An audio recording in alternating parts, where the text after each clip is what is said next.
Hey, I'm Eric Poole, editor of Guns and Ammo magazine, visiting here with Brandon Maddox, CEO of Silencer Central, your place to pick up a silencer. Brandon, what's new here at Silencer Central? You know, that's a good question. I'm glad you came. We got a lot of new stuff to talk about. As you saw, we're redesigning the entire warehouse. Right. Our goal is to be able to handle, 100,000 silencers a year. Now the goal is to handle 200,000 silencers a year. So completely redesigning the warehouse for that. So that's a good thing. So when you redesign stuff, it's about getting bigger. And why are you getting bigger? Yeah, good question. I think silencers are getting more popular. Yep. Also, I know that we're going to talk a little bit about speeding up of the approval times. Right. This was already on the docket, believe it or not, before that, but it's going to help us just to be able to operationalize the ability to ship things quicker, because before it was kind of sell, store it, yep, then ship it. Now it's kind of like bring it in and it goes out pretty much the same time we're getting it. So one of the reasons Silencer Central is really somebody you want to watch is part of what's coming. And you guys are developing a new suppressor that you might be releasing soon. Yeah, exactly. Another great question. I know that's, at least we showed you at SHOT Show, the new Speed K. Yes. And we showed it in an Inconel version for law enforcement. Right. And we're going to launch really soon at the NRA meeting coming up. We're going to launch a full titanium version. And you've held it, so you could probably give some feedback on how light it is. I tell you what, it's almost comical because I actually thought the original Speed K was amazing for what it is, but then you handed me the titanium version and I almost threw it in the air by accident because it's so light. I just wasn't ready for it, And now the original Speed K, it's like, this is amazing. How do they both exist in the Silencer Central world? Yeah, good question. So, the backstory is Federal Ammunition came to us and said, hey, we see a big opportunity to tap into a market we see growing. They're already calling on these law enforcement agencies for their ammunition. They have a strong presence and have had for a long time there. Right. So they came to us and said, hey, we think silencers are really growing. We think you should get into that market. Let's co-create one. So it's sort of a 2-year process of creating it. Wow. The Speed K has done really well with law enforcement agencies. The all Inconel version was sort of the first iteration. The second iteration, I think, is going to be law enforcement, but also big for the consumer to be able to put something on their AR and be able to function, really 2 ways: limit the blowback that's sort of a negative to some suppressors, but then also to still mitigate sound. So you kind of got a win-win. So, normally this isn't really big of a concern because if you go out and you buy a suppressor, you're waiting 9-10 months sometimes to get a turnaround on your Form 4. But things are changing. Yes. Tell me a little bit about what's changing. Yeah, good question. So I should give some background information.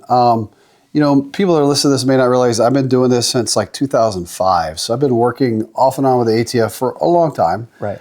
We've had a good working relationship. I've not been scared to give them pushback, but it's been a good, kind of give me an understanding of how to manage the business based on their feedback about what we can and cannot do. So recently we had an event with the National Shooting Sports Foundation, the gentleman that put on, the folks that put on the SHOT Show. Yep. And they do a CEO fly-in once a year where we go in and meet with legislators. Right. So as part of that event, we worked with the NFA branch of ATF to meet with their leadership prior to going and talking to our congressional members.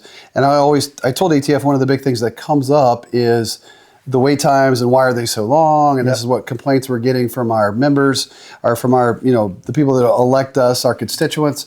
And I asked ATF, could I meet with them before we went on this a couple weeks ago? Right. And so the good thing was ATF agreed to this back in, say, like January. Mm-hmm. And then, fast forward, I ended up meeting with them right before we went. But the cool thing was I got 3 hours with their leadership. Yep. And the ATF leadership that was there was, Megan Bennett. She's kind of like number 4 in charge at ATF on the industry side. Sure. Then James Van was there. He's the deputy assistant director. So he's kind of the next guy in line. He's over all the industry stuff, all the IOIs, all the people that do the inspections. Yep. He's based at the NFA branch in West Virginia where we met. And then also Ben Hiller, and he was the acting NFA branch chief. So I sat down with them and asked them to help me understand the changes that we have currently seen with approvals going quicker and help us understand sort of the madness. Because as you've probably seen if you read online, there's a lot of hypothesis of what's going on, but it was good to kind of sit down with them live. So what I learned is that 71% of all applications that are done as an individual, they are approving them real time. So, So what does that mean? So real time basically means they're doing a background check on the people that are being submitted. And if it's submitted as an individual, as soon as the FBI passes the background check, which just like if you buy a regular firearm, background check could be instantaneous. Sure. So they'll batch them once a day, and then every approval they get that day, they won't go home till they send out all the approvals to us, the SOT dealers. So again, 71% of all silencers that are done as an individual right now are approved real time. Real time meaning within a day or two. Sometimes the same day, sometimes a day or two. Like he gave an example, like we might send them a batch on a Friday at 1 o'clock in the afternoon. It may not come back till Monday morning, or it may come back at 5 on Friday. So I know I can speak to that because we just had one of our contributors last week tell me, hey, I just got my Form 4 back in 4 days and I'm getting a suppressor. So what I'm curious about though is Silencer Central has built a wonderful reputation about that home delivery option in the trust. How does this new development affect that business? You know, that's a great question. So what we had to do is sort of pivot because we're still of the opinion that the best way to buy a suppressor is via trust. Right. But we get that a consumer is going to look and say, okay, I got a 71% chance if I roll the dice here, submitting as an individual, I can get it within, an approval within, say, a week. A few days. Yeah. And then if I go with a trust, it's going to be longer, potentially. We've had some people with trust that went through it a day too. So it's hard to tell. But what it does is it puts pressure on us. And what we've done is we've changed our model where typically we've only provided customers the option to do a trust. And now we're offering the trust and to do it as an individual and let them make the choice. So the trust is free. We've never charged for that.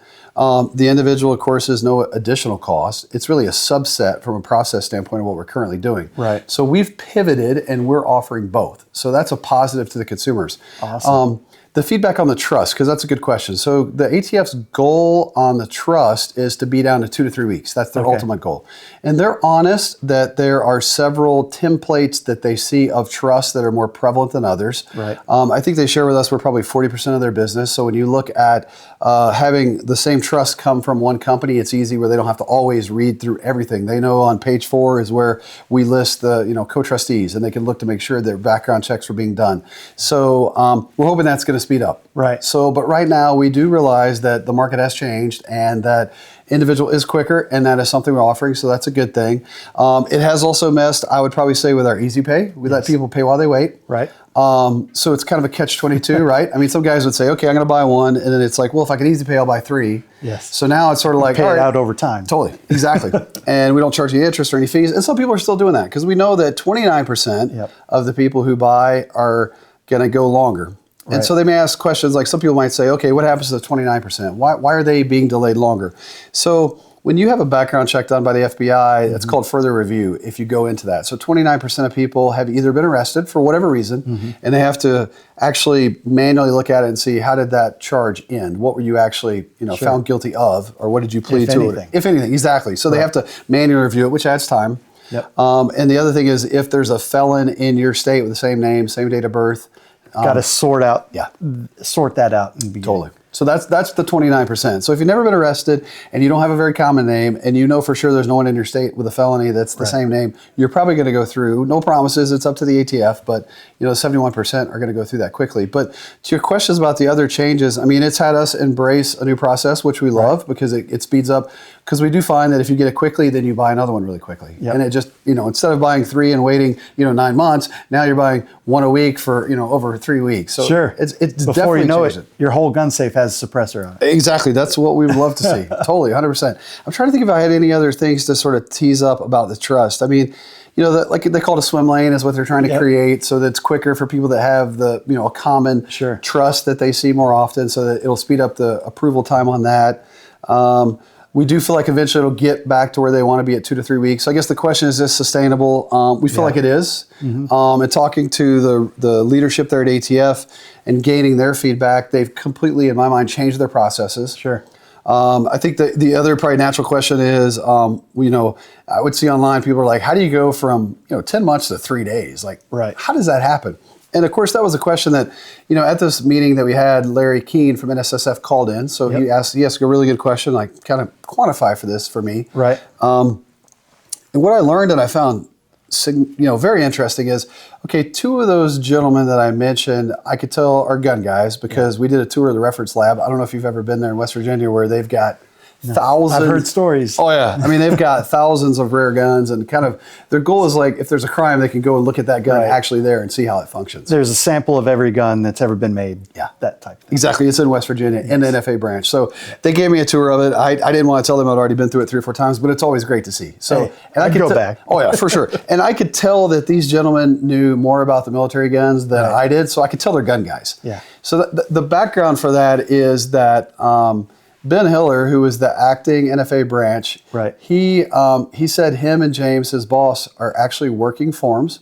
So they're assigned so many Form 4s to do Sure. a week. And what he did is he put on his lawyer hat and he went through the entire process of approving them. And what he found was that the NFA branch obviously had been doing paper for so long that all their processes were based on paper. Okay. And what he found was, and I think he said between 70 and 80% of the processes they were doing, the computer was already verifying. Okay. So there's a lot of steps that they were verifying manually that they should have cut out Right. from the paper process that had never been eliminated when they went from paper to digital. Making the process more efficient.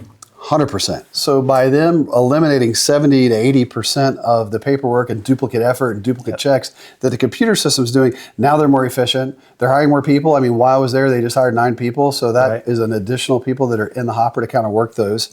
So we get a lot of questions about all this information I gave you, why they're not hearing it out there Right. in the sort of rest of the domain. You know, I would say probably because a lot of manufacturers don't have any inventory. And you wouldn't think that. Yeah, But totally. I mean, you not only sell Silencer Central suppressors, silencers, you sell everyone else's as well. So you see who's making what and how much is out there. Absolutely. So we're actually struggling to get some products, but the Right. Banish products that we have at Silencer Central, we have a lot of inventory. So I think that puts us in a good position as this, in other words, I don't see many dealers or manufacturers talking about this change. So that's Right. what's created this whole like, wow, what's going on? No one's talking about it. They're scared to talk about it because it's going to create demand they can't fill because they don't have inventory. But we got a lot of inventory, which we're excited about, which puts us in a good position. That's a good point to bring up. And I tell you what, this is going to be a developing story in terms of the Form 4s, the ATF approvals. So to stay tuned, you've got to follow Silencer Central at silencercentral.com, where you're also going to see the expanding inventory at their website. And also be sure not to miss the new Speed K and Speed K Titanium. They're amazing cans.